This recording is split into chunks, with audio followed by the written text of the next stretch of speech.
नमस्कार साथीहरू। आज म यो वायु प्रदूषणले ल्याइरहेको समस्याको बारेमा यहाँहरूसँग चाहिँ कुरा गरिरहेको छु। के हामी बजार क्षेत्रमा भन्ने गर्छौँ कि धुवा धुलोको कारणले, बाटो खनेको कारणले अथवा चाहिँ गाडीबाट निस्केको धुवाहरू, इन्डस्ट्री, फ्याक्ट्री, इट्टा कारखानाहरूबाट निस्केको धुवाले प्रदूषण भएको भनेर हामी भनिरहेका हुन्छौँ।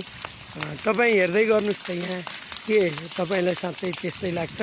म आज यो याङ्जाकोट गाउँ जानेर म यो माथि सिरानमा आइपुगेको छु र यो याङ्जाकोटमा आउँदै गर्दा यति माथि हामी गाउँमा आइपुगेको छौँ जहाँ पुरै वातावरणीय सरसफाइ र हुनुपर्ने, यहाँ चाहिँ प्रदूषण रहित हावा, धुवा धुलो रहित अवस्था हुनुपर्ने भन्ने हामीलाई लाग्छ। तपाईँ देख्न सक्नुहुन्छ यहाँ पुरै हरियाली जङ्गल छ। तर यति हुँदाहुँदै पनि तपाईँ राम्ररी गइदिएर हेर्दै गर्नुहोस् त, के तपाईँलाई गाउँहरू चाहिँ धुवा धुलो अथवा प्रदूषण रहित छन् त? पक्कै पनि छैनन्, किनभने मेरो यो क्यामेराको दृश्यले तपाईँलाई देखाउन सक्छ कि हेर्नुहोस् गाउँहरू कसरी सेताम्य भएर एउटा डाँडोदेखि अर्को डाँडो अथवा एउटा पहाडदेखि अर्को पहाड र सँगै रहेका चाहिँ हरियाली वन जङ्गलहरू पुरै धुवाले चाहिँ ढाकिएर एकदमै स्वास्थ्यमा, मानवीय स्वास्थ्यमा असर परिरहेको छ। म दैनन्दिन यही बाटोमा हिँडिरहेको हुन्छु। तपाईँ हेर्नुहोस्, मेरो नजिकको क्षेत्रलाई हेर्न सक्नुहुन्छ। डढेलोले कुनै पनि ठाउँ खाली छैन, सबैतिर चाहिने जङ्गलमा आगो लगाएर यो चाहिँ पुरै धुवाले गर्दा यो धेरै दिन भइसक्यो। पानी पनि आइरहेको छैन पोखरा क्षेत्र वरिपरि। बाटोघाटो बनिरहेको अवस्था र अलिअलि धुवा धुलो हुने कुरा त सामान्य थियो, तर त्यहाँभन्दा बढी तपाईँले हेर्नुभयो भने पुरै सम्पूर्ण जङ्गलमा कहीँ पनि बाँकी छैन होला सायद।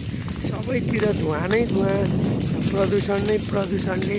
हेर्नुहोस्, धेरै दिन भइसक्यो, सूर्यको किरण पनि घाम राम्ररी लागिरहेको अवस्था पनि छैन, किनकि यो धुवाले गर्दा सबै ढाकेको अवस्था छ र यसले चाहिँ मानवीय स्वास्थ्यमा एकदमै ठुलो असर परिरहेको अवस्था देख्न सक्छौँ। यसले ल्याउने विभिन्न रोगहरू चाहिँ जस्तो छालामा समस्या देखेको छ, चिलाउने समस्या, त्यसै गरेर घाँटी दुख्ने, रुगा खोकीहरू लाग्ने, वाकवाकी लाउने, भमिटिङ हुने, खाना नरुच्ने, यस्ता विभिन्न खालका यी समस्याहरू चाहिँ आइरहेको छ। त्यो कारणले यसको लागि जिम्मेवार को हो त? नर्मल्ली मैले गाउँतिर सोध्दै गर्दा गाउँका मान्छेहरूले भन्ने गर्छन्, यो वस्तुभाउ चराउनेहरूले घाँस पलाउँछ भनेर चाहिँ जङ्गलमा आगो लगाइदिएको भनेर भन्ने गरिन्छ। तर वास्तवमा यो उहाँहरूको त्यो उद्देश्य त होला, तर यो बुझाउन नसक्नु कमजोरी कसको हो त? यो यसमा चाहिँ स्थानीय निकाय चुकेको हो कि अथवा यसमा चाहिँ हामी जो समाजका सदस्यहरू छौँ हामीहरू चुकेका हौँ कि उहाँहरूलाई बुझाउन नसकेर यस्तो भएको हो कि? यसले धेरै ठुलो विकराल समस्या ल्याइरहेको अवस्था छ, हामी हेर्न सक्छौँ। यसले चाहिँ हाम्रो जङ्गलमा पाइने जडीबुटीहरू सबै चाहिँ विनाश भएको अवस्था छ। रुखहरू जलेको, यसले भोलि पछि गएर बाढी पहिरो पनि निम्त्याउन सक्ने अवस्थाहरू, नाङ्गा डाँडाहरूमा, पहाडहरूमा त्यस्तो अवस्थाहरू हामी देख्न सक्छौँ। पक्कै पनि यो एकदमै काली लाग्दो अवस्था छ, एकदमै नराम्रो अवस्था छ। यसलाई चाहिँ हामीले बेलैमा हामीले सचेतना जगाउन सकेनौँ भने एकतिर जङ्गलको विनाश हुने, जडीबुटीहरू चाहिँ नि लोप हुने र अर्कोतिर मानवीय स्वास्थ्यमा असर गरेर मानवको स्वास्थ्यमा चाहिँ क्षति भई हस्पिटलहरू भरिभरा हुने, सम्पूर्णमा यसले असर गर्ने देखिन्छ। त्यसै कारणले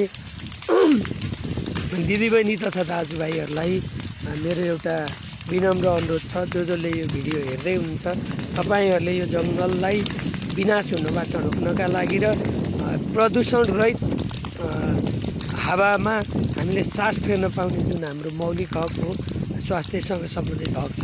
यसलाई संरक्षण गर्नका लागि पनि जसले यो कार्य गर्नुभएको छ उहाँहरूलाई सम्झाउनु पर्ने र यदि जानाजान गरिएको अवस्था छ भने उहाँहरूलाई चाहिँ कारबाही पनि गर्नुपर्ने देखिन्छ। यसमा चाहिँ स्थानीय निकायको ध्यान जाओस् तुरुन्तै र अविलम्ब यस्ता कार्यहरू चाहिँ रोकिउन् भन्ने चाहिँ जोडदार छु।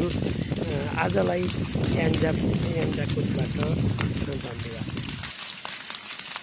एकचोटि उता पारी हेर्नुहोस् त, त्यो पारी डाँडामा त्यहाँ हरियो जङ्गल हुनुपर्ने, तपाईँले जङ्गल देखिराख्नु भएको छ, पक्कै पनि देख्नु भएको छैन। यस्तो धेरै प्रदूषण, यति धेरै प्रदूषण छ।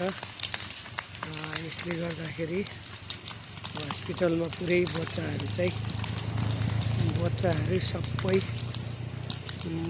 हस्पिटलमा बिरामी भएर सानो बच्चाहरू एडमिटेड भइरहेको अवस्था छ।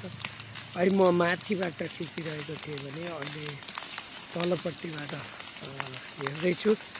यति धेरै बाक्लो धुवाँ छ, यति धेरै बाक्लो धुवाँ छ कि पुरै केही पनि देख्न सक्ने अवस्थामा रहेको छैन। अब जङ्गल भनेर कसरी देखाउनु? खै जङ्गल छ भने, तर त्यो डाँडाभन्दा पारि पनि उतापट्टि जङ्गल छ। यो बिचमा तपाईँ हेर्न सक्नुहुन्छ पुरै ताल जस्तै सम्म देखेको छ। त्यहाँ पुरै डाँडा काँडा छन्, हरियो वन जङ्गलहरू। यहाँ पनि त्यस्तै छ, हेर्नुहोस्। हेर्नुहोस् रुखहरू पुरै डढेलोले जलाएर यस्तो छ। वन जङ्गलको अवस्था यस्तो हालत छ। यस्तो भएपछि हामी कसरी हाम्रो वन सम्पदा, हरियो वन नेपालको धन भन्ने हेर्नुहोस्, हरिया रुखहरू जलाएर सर्लक्कै डढेको अवस्थामा चाहिँ हेर्नुहोस् त रुखहरूको हालत। पुरै डाँडाहरू चाहिँ पाखाहरूले हेर्नुहोस् कस्तो चाहिँ पुरै चाहिँ डढाएर